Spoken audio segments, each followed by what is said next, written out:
Hi people, Charles here again, your socioeconomic empowerment master. Today I want us to talk about group and group leadership, and then we'll also talk about group and development. But before we do that, I want us to recap a little bit of what we talked about last time. Remember last time we were talking about ISS, that is individual self-screening or self-selection, and we said that it is about looking at oneself in the mirror. And we also talked about asking yourself some pertinent questions when you are looking at yourself in the mirror. For example, am I able to be with the people in a group? Am I able to contribute constructively in the group? Am I the only person who should talk? And issues like that. Then we also talked about the amortized chart, and we agreed that the amortized chart demonstrated to us that comparing VS&L and other models in the community of socioeconomic empowerment, we have VS&L taking the lead because the money grows, while in other models, the money is static and it only benefits one individual. We said that VS&L group members should self-select themselves, look themselves deeply, and then also enable to look around the community who among them can become group members together with them. We said commitment and willingness to be in this group is key.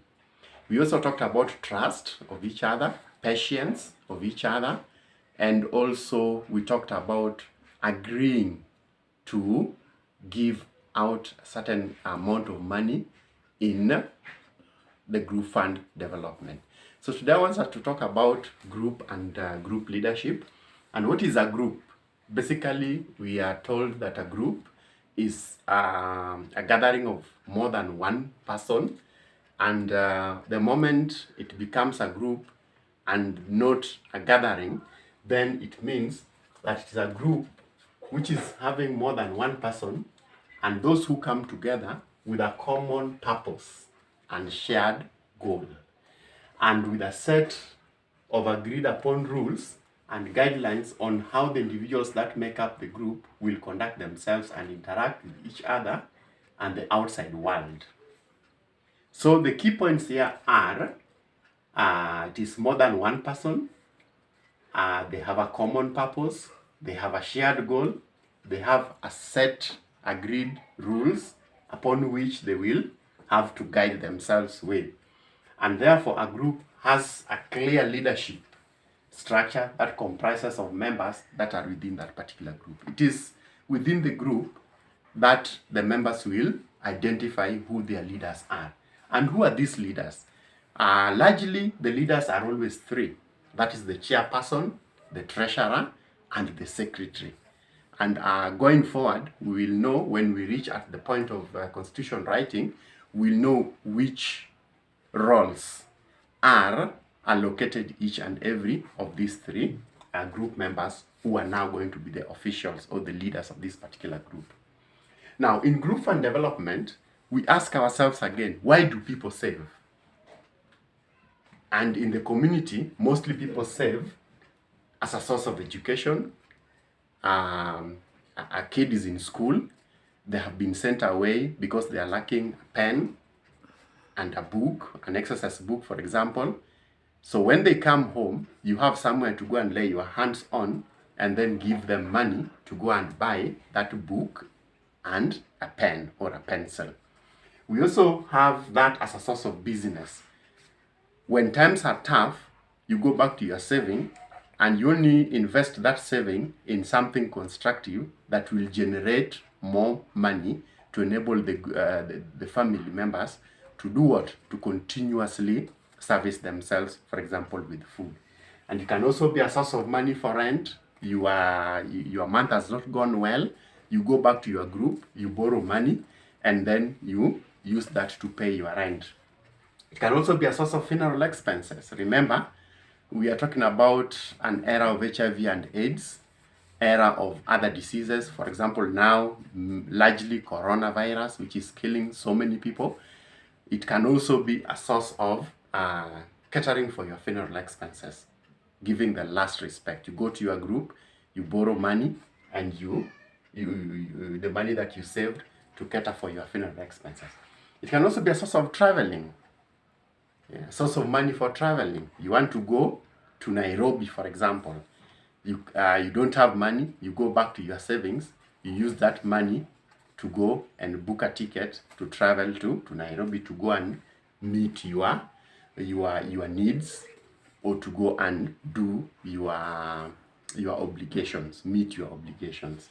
It can also be a source of money for medical expenses. Remember, in the era of coronavirus, in the era of HIV and AIDS, so many people, those who are infected or affected, are bedridden, and therefore a lot of family resources go into treatment of these people. So it means that the family resources are thinning, and therefore you need more boost, and you can only go to your group, you borrow money, and then you can go and meet maybe their daily nutritional needs or their daily medical bills. So how can we grow? How can we grow this group savings? We can grow group savings by charging members joining fee, what is commonly called membership fee. Before a member comes and joins the group, they pay a certain amount of money agreed upon by the group to become a member. They can also increase the saving frequency. For example, if it was monthly, they can say now they are going to do it fortnightly, meaning in 1 month they're going to do it twice. This makes it necessary for the money to grow 2 times. They can also save profits from the IGAs. For example, the group has money that is lying in the group. They can go buy maize, sell the maize, and then the profit that comes from that maize, they do what? They plow it back into their savings, which means then that the kitty is grown, and then the money available for loaning is also grown, and so many people can take it from the membership of the group. They can also, the lending saved amounts to member at an interest. You know, they lend out money, and the people who they lend money out to, the group members, they bring it at an interest which they agree upon. And remember, we talked about the interest rate being between 5% and 10%. The penalties and fees, that is basically fine. For example, a member comes late in the meeting, the group members have agreed, it is 50 Kenya shillings, for example. A member absents themselves without an apology, it is 100 shillings, for example. Or a member is making noise during group proceedings. That also attracts a fine, maybe say 60 Kenya shillings. That again goes into the savings of the group, expands the saving, the money available for loaning, which can be given out at interest. Buying assets. The group can also invest in buying of assets.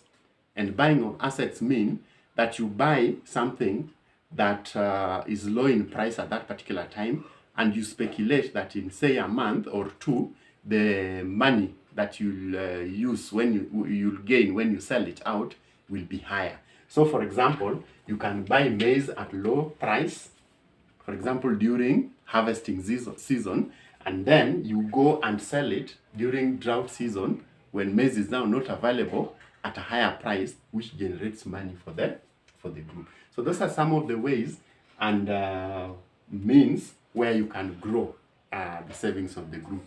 Now, lastly, we can also talk about why do we charge interest as one of the key factors of group fund development. We save or we charge. So why do we charge interest? So we charge interest to earn a profit on the use of the group money.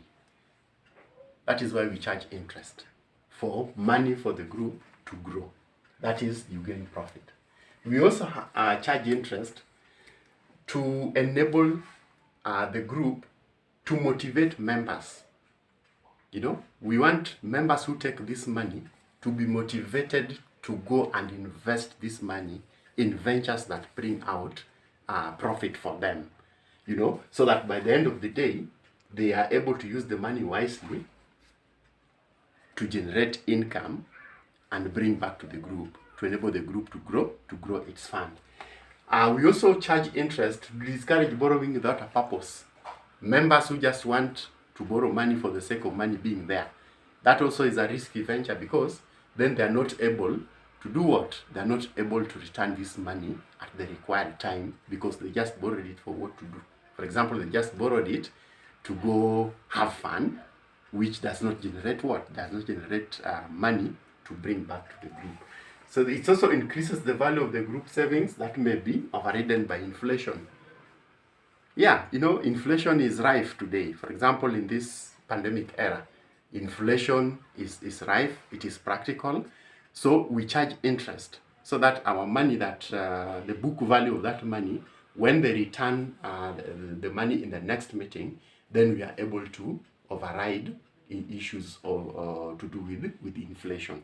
So money still has its value, because remember, inflation is an increase in, for example, prices that determines what inflation is. So then when you take 100 Kenya shillings, you bring it back with 10 Kenya shillings, then maize flour, which was 90 Kenya shillings, which goes now to 105 shillings, is still, the group is still within there, or the member is still within the realm of borrowing 110 shillings to go and buy what? To go and buy that maize flour.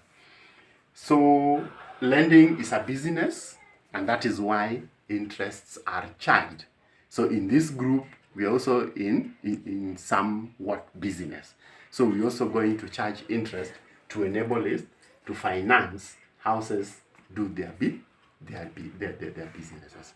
So that at the end of the day, the reason why we are doing the group is to grow the fund, and then at the end of the day, the fund that is grown, members are able to loan it, return it with interest, and then be able to meet their expectations as group members.